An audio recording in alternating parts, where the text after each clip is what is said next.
That's good.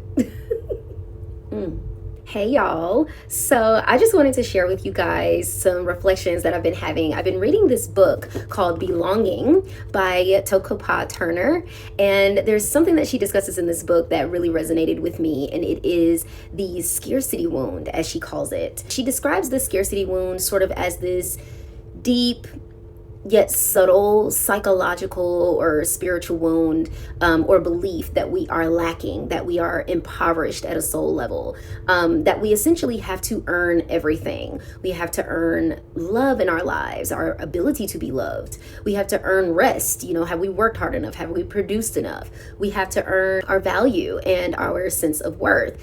And essentially, it's this existential fear of not being enough, not having enough, not being accepted or belonging to the societies in which we inhabit. The scarcity wound is a relational wound at its core.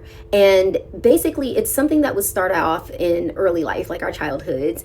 And it stems from, or it's derived from our families, the institutions that model conditional love or performance-based value or emotional neglect.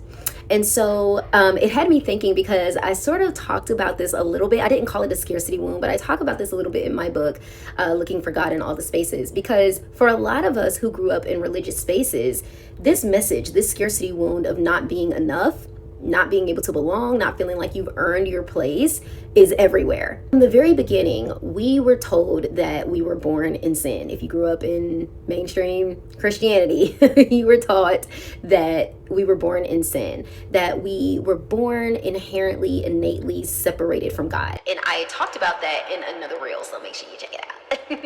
So anyway, we grow up believing that we have to earn our way back into relationship with God because sin separates you from God. And if you're born in sin, you are born in separation from God. And so you have to earn your salvation. You have to follow these rules. You have to earn God's love by being good, being obedient, being self-sacrificing.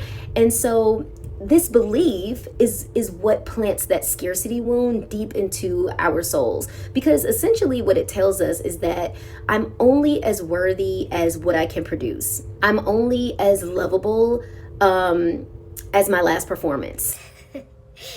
How valuable was I to somebody else? That's when I'm lovable. Did I perform well? And not only that, if we need others, we're considered weak. If you're losing your faith, if you're struggling, right? So we hustle harder. We shame ourselves for hitting a wall, for having a hard time, because if we feel like we're lacking, we don't feel like we have the resources, whether they're material resources or whether they're emotional or spiritual resources. We don't feel like we can do it on our own, and we shame ourselves, which of course we do, because our society supports individualism. Hyper-individualism, if you really want to go there.